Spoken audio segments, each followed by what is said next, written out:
Hello, my dear students. Today, आज मैं आपको बहुत ही बेहतरीन और very good lesson I am going to teach you. और बहुत ही अच्छा लेसन है ये, my dear students. UP board NCERT की बुक है, यूपी बोर्ड में भी है and wherever it is prescribed, सब जगह के लिए है। Subject is English, class 11th class के बच्चों के लिए है ये, ठीक है। हॉर्नबिल, दो बुक चलती है 11th क्लास में, हॉर्नबिल और स्नैपशॉट्स। तो हॉर्नबिल जिसमें प्रोज और पोएट्री है, वहीं का सेकेंड लेसन जो है, क्या नाम है उसका भाई? Name of the lesson is we are not afraid to die if we can all be together. नाम तो बड़ा है, टाइटल बड़ा है, लेसन भी बड़ा है, मैसेज भी बड़ा है इसका। Everything is big here, nothing is small. यहां पर सब कुछ आप बिग पाएंगे my dear students. We are not afraid to die if we can all be together. That is author name Gordon Cook and Alan East. इससे पहले कि मैं लेसन को स्टार्ट करूं, लेट अस सी इसमें है कौन कौन, who is who, important characters, main characters जो इसमें प्ले करते हैं, जिसके जरिए इसका मैसेज हमें आपको दिया जाता है। तो हम आप देखिए इसमें कौन है भाई, who is who, the narrator. तो सबसे पहले हम लोग द नरेटर को ही देख लेते हैं। The narrator is the narrator, यही मेन प्रोटैगनिस्ट है, यही कहानी को कह रहा है। ये कहता है कि नरेटर क्या है, he is a 37-year-old businessman. एक बिजनेसमैन है, 37 साल का व्यक्ति है। He wants to duplicate the round the world journey made by Captain Cook 200 years earlier. He spends a long time improving his sea skills and finally begins his journey with his wife Mary, 6-year-old son and 7-year-old daughter Suzanne. 6-year-old son Jonathan. ये 37 साल का एक businessman है जो captain James cook, जो 200 साल पहले अपनी यात्रा स्टार्ट किए थे इंग्लैंड से ऑस्ट्रेलिया की, सेम उसी को डुप्लीकेट करना चाहता है। वो भी चाहता है कि मैं सेकेंड जेम्स कुक बन जाऊं, और उसके अंदर इच्छा है ना कि मैं भी उस यात्रा को करूं। पूरा अपना परिवार लेके चल दिया। और गाना ना, कौने दिशा में लेके चला रे भाई बटोहिया, भाई हमारे यहां तो यही गाया जाता है। उसकी पूरी फैमिली रेडी है जाने के लिए, सब जा रहे हैं, एवरीवन इज गोइंग डुप्लीकेट। और रास्ते में जो मिलेगा, इसका सन है जोनाथन, जो 6 साल का बच्चा है, और इसकी एक सुजैन डॉटर है जो 7 साल की, मैंने डॉटर एल्डर है, बड़ी है, और उसकी वाइफ मैरी, नरेटर की। इन सब को लेकर के कहता चलो भाई let us go to Australia, let us start, उस एक्सपीरियंस को अनुभव करें जैसे जेम्स कुक ने किया था। जेम्स कुक एक बहुत मशहूर ट्रैवलर था जिसने बहुत सारी खोज किए थे। लैरी विजिल, ये लैरी विजिल भाई जान लीजिए। तो पहले मैरी के बारे में, she is the narrator's wife, she supports her husband's dream and improves her she skills, she joins her husband on their planned 3-year voyage। और वो अपने पति के साथ 3 साल की जो यात्रा है ऑस्ट्रेलिया से, इंग्लैंड से कहां पर, ऑस्ट्रेलिया, उसमें बहुत सपोर्ट करती है, उनके साथ जाती है अपने दोनों बच्चों को लेकर के। लैरी विजिल, लैरी विजिल को जान लीजिए। Larry Weasel, an American who joins the narrator and Mary at Cape Town to help them tackle one of the world's roughest seas।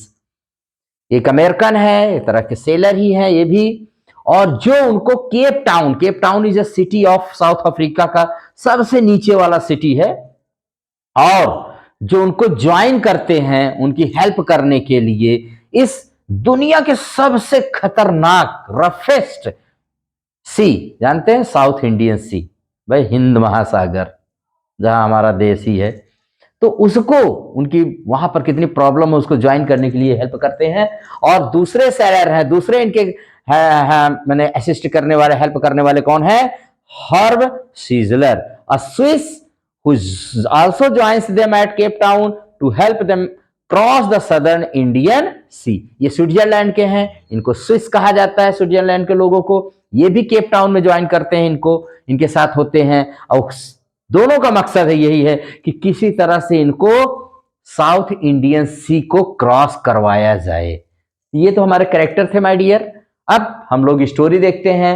Story मैंने बताया है कि कैप्टन जेम्स कुक की यात्रा को डुप्लीकेट करना चाहते हैं। तो ये कहां से जा रहे हैं? From Plymouth England to Australia, और 3 ईयर जर्नी है। कितने साल की? 3 ईयर की इनकी जर्नी है जो स्टार्ट करते हैं। तो पहले आप थोड़ा सा इसमें 2-4 शब्द मैं आपको बताऊंगा। जैसे जर्नी क्या होती है, तो जर्नी एक स्थान से दूसरे स्थान को जाना जर्नी कहते हैं। एक सफारी होती है, जो जंगल की यात्रा अगर आप करते हैं तो उसको सफारी कहा जाता है। और एक वायज होती है, अगर आप पानी से यात्रा करते हैं तो उसको वायज बोलते हैं, जर्नी ऑफ द सी। ठीक है, तो ये आप कह सकते हैं। कहां से कहां तक की है? तो जर्नी भाई from England to Australia. England में कौन से स्थान पर? प्लाई माउथ के अनुसार, प्लाई माउथ से ऑस्ट्रेलिया जा रहे हैं। 2 चीजें यहां पर माय डियर और आपको ध्यान देना है। जर्नी कब स्टार्ट हुई? तो जुलाई 1976 में उसने जुलाई अपनी जर्नी को स्टार्ट किया, फ्रॉम प्लाईमाउथ टू ऑस्ट्रेलिया। और उसने एक वेव वॉकर, जिस जहाज से जा रहे हैं उसका नाम वेव वॉकर है। वेव वॉकर एक 23 metre long 30 ton wooden hulled beauty was professionally built. आप 23 मीटर लॉन्ग है और 30 टन का ये वेव वॉकर है, और जिसको प्रोफेशनली इन लोगों ने बनाया था। इन लोगों ने बहुत मेहनत किया था कि अगर बुरे से बुरा मौसम आएगा तो हम लोग कैसे करेंगे। फिर उसके बाद इनकी journey good start but disaster in store start हो जाती है इनकी जर्नी। भाई इनकी जर्नी तो कह रहे हैं कि पहले जो चरण की यात्रा थी, first leg of journey, planned 3-year journey passed pleasantly before heading east from Cape Town. They took 2 crewmen, 2 crewmen को मैंने लिया था। कौन से हैं? लैरी विजिल और हर्ब सीजलर को इन्होंने ले लिया हेल्प के लिए अपने केप टाउन से। और क्रिसमस को कह रहे हैं, जब ये केप टाउन से निकलते हैं, जब इनको दोनों को लेकर के, तो 3500 किलोमीटर ये दूर हैं, माने निकल चुके हैं 3500 किलोमीटर दूर। ये 25 दिसंबर को क्रिसमस बहुत अच्छा एंजॉय करते हैं, तब तक कोई प्रॉब्लम नहीं, क्रिसमस एंजॉय करते हैं। जनवरी 2 was a challenge for them. अब जनवरी 2 की घटना कह रहे हैं, यही इनके लिए बहुत चैलेंज लेकर के आती है। The waves were gigantic, the screaming of the wind and spray was painful।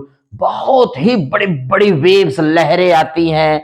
They went through the life raft rail, attached life lines और आइल स्किन्स एंड लाइफ जैकेट्स। वो पूरी तैयारी कर लेते हैं, लाइफ जैकेट वैकेट पहन लेते हैं। About 6 PM an enormous wave hit their ship vertically, और सीधे 6 PM पर, शाम को 6 बजे एक बहुत बड़ी वेव आके उनके जहाज से टकरा जाती है। और इस जहाज से टकराने के बाद समझिए कि इनके सपने नहीं टकराए, इनके सपने नहीं टूटे, बाकी सब इसमें चोट खा जाते हैं। राइटर की कंडीशन तो ये है, नरेटर क्या साहस इसमें देखो बेटा। There is a story of courage, brave and determination की स्टोरी है। यही स्टोरी आपको यहां पर सीखना है। इसमें जो राइटर है, जो वेव वो टकराती है, तो कह रहे हैं कि waves tossed him around the deck, his left ribs cracked, his mouth was filled with blood and broken teeth। तो जो नरेटर है उसके दांत सब टूट जाते हैं, उसके बाएं रिब्स माने पसलियां एकदम टूट जाती हैं, बता रहा है, वो भी क्रैक कर जाती हैं। And then Mary came and took the wheel. Larry and her were pumping like madmen. The narrator took some tools and repaired. The night was bitterly cold. The pumping was on. और देखते हैं कि सब परेशान है, ये दोनों पानी निकाल रहे हैं, पानी भर गया है उसमें, और उसके बाद कह रहे हैं सूज had swollen alarmingly. She had a deep cut on her arm when the narrator asked why she hadn't made mention of her injuries before. She replied. यहां वो कहते हैं कि सू कौन है भाई, इसकी डॉटर का जो नेम है, कह रहे हैं उसको बहुत चोट लग जाती है उससे। और नैरेटर कहता है तुमने बताया क्यों नहीं, तुमको इतनी चोट लग गई है। एक डायलॉग वो बोलती है, I didn't want to worry you when you were trying to save us all. तो उसने कहा कि जब डैडी आप सबको बचाने की कोशिश कर रहे हैं तो मैं अपना छोटा मोटा घाव आपको कैसे बताती। उसका एकदम सूज गया है, स्वेलन हो गया है, बहुत कट आ गया, बहुत चोट लग गई है। और फाइटिंग आर्ट्स, अब उसके बाद की लड़ाई देखिए। By morning January 3 they could control the level of water but there was a great leak somewhere where the water line. On checking the narrator found nearly all the boats been. ठीक है, पाता है कुछ जनवरी 3 को कुछ उनको control मिलता है, लेवल ऑफ वाटर को कंट्रोल करते हैं, लेकिन वो पाता है कि कंडीशन ऑफ द हमारे जो वेव वॉकर की है ना बहुत खराब हो गई है। और कह रहा है कि इस तरह से वह ऑस्ट्रेलिया तो नहीं पहुंच पाएगा। The narrator check the charts and calculated, तभी वो चेक करता है कि यहां पर कहीं ना कहीं एक आइलैंड होना चाहिए, कुछ दूर पर एक आइलैंड होना चाहिए। और वो चेक करके on January 4 the level of water in the ship decreased by Mary found some corned beef and. जनवरी 4 को ये लोग थोड़ा बहुत खाना पीना खाते हैं, क्योंकि 2 दिन बाद they ate their first meal in almost 2 days। 2 दिन के बाद ये लोग कहें कॉर्न बीफ माने गोमांस और उनका जो क्रैकर बिस्किट बिस्किट लिए उसको खाते हैं। और 4 PM black clouds began. 4 PM फिर उसी दिन माने जनवरी 4 को फिर बड़े बड़े बादल उठने लगे और बड़ी तेज से हवाएं चली। By dawn January 5 their situation was फिर खराब हो गई जनवरी 5 तक। When the narrator went in to comfort the child John said, तो उनका लड़का जॉन कहता है, जोनाथन जिसको साथ में जॉन जैसे सुजैन को सू कहते हैं, वो कहता है daddy are we going to die, daddy क्या हम लोग मरने जा रहे हैं। But daddy we aren't afraid of dying if we can all be together.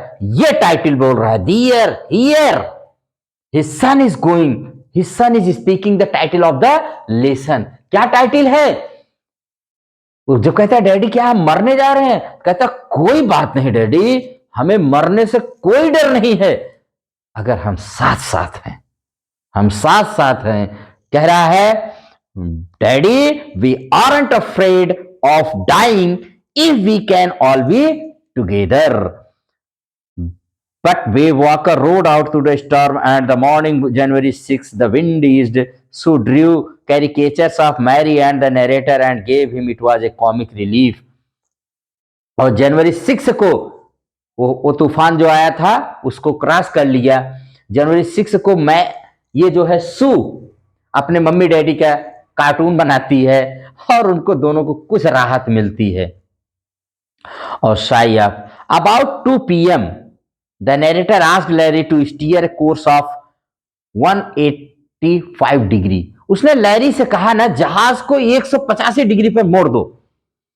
He expected, जनवरी 6 की बात है, he expected to see the island at about 5 PM और उसने कहा कि हो सकता है 5 PM तक हम पहुंच जाए उस आइलैंड पर। Then the narrator went below and dozed. He woke at 6 PM. John and Sue cheered up their father saying, और उठ गया और सो गया एक तरह से, उसको डोज नींद आ गई। इतना उसने फेस किया था, कितना सारा फेस करने के बाद वो सो जाता है।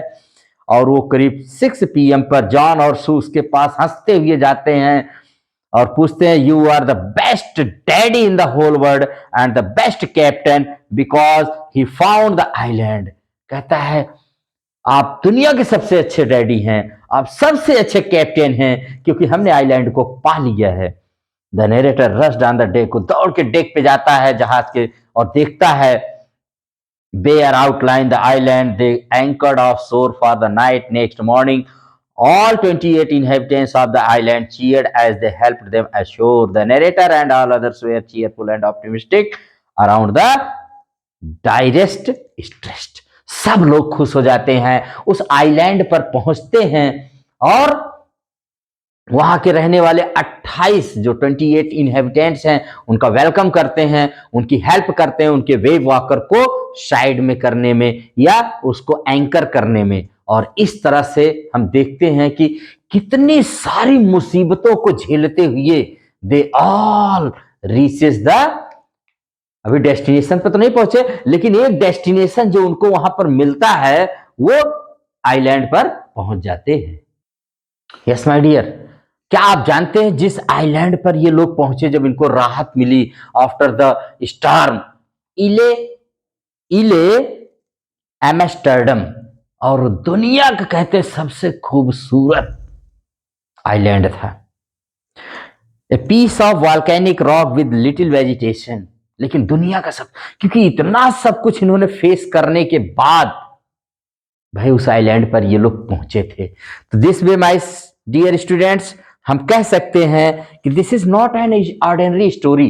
इतनी माने इंटरेस्टिंग, इतनी मोटिवेशनल, इतनी इंस्पायरिंग लेसन है। इतने सारे कष्ट को कहीं ना कहीं जो होता नहीं कि अपने ड्रीम्स को फुलफिल करने में, अपने ड्रीम को पाने में, अचीव करने में हमें कितनी सारी प्रॉब्लम्स को फेस करना पड़ता है, उनको हमें बियर करना पड़ता, टॉलरेट करना पड़ता है। This is not an ordinary story, this is a story, this is a story of courage, this is a story of confidence, this is a story of will power. और इन तीनों के साथ अगर आप किसी चीज के लिए स्ट्रगल करेंगे, करेज है, कॉन्फिडेंस है, विल पावर है, और इसके साथ अगर आप स्ट्रगल करते हैं और पैशंस बना करके, धैर्य को बनाए हुए, तो आप जिंदगी में कोई ऐसा गोल टारगेट नहीं है जो आप गेन नहीं कर सकते हैं। यही ये स्टोरी कहती है, यही इस स्टोरी का कहना है। कहा भी गया है भाई कि लहरों से डरकर नौका पार नहीं होती, कोशिश करने वालों की कभी हार नहीं होती, कोशिश करने वालों की कभी हार नहीं होती। और कहा गया है सपने उन्हीं के साकार होते हैं जिनके सपनों में जान होती है। अरे पंख से कुछ नहीं होता, सिर्फ हौसलों से उड़ान होती है। कहने का मतलब है यहां हौसला ही तो है, एक करेज ही तो है, जो करेज का परिचय देते हुए इतनी सारी प्रॉब्लम्स को फेस करते हुए इसने अपना क्या नहीं खोया, तो उसने अपना हौसला नहीं खोया, उसने अपनी हिम्मत नहीं खोई। तो माय डियर, आप भी इसके बिग मैसेज को लीजिए, have patience, be patient and have courage. Courage बनाए रखिए, कॉन्फिडेंस बनाए रखिए, विल पावर अपना मेंटेन करिए, आप भी अपने एम को, अपने गोल को पा सकते हैं। तो इसी बिग मैसेज के साथ इस लेसन को हम यहीं पर एंड करेंगे। और अगर आपको ये लेसन अच्छा लगा तो आप इसको लाइक, सब्सक्राइब एंड शेयर जरूर करिएगा और इसके बार बार पढ़िएगा। ये लेसन आप में एक ऐसी एनर्जी भरेगा कि जिस एनर्जी और जिस कॉन्फिडेंस, जिस मोटिवेशन से आप कुछ भी गेन कर सकते हैं। इसी के साथ यहां पर इसको एंड करते हैं, फिर नेक्स्ट क्लास में मिलेंगे। Till then like, subscribe and press the bell icon of my channel RK Simple Classes. Thank you very much.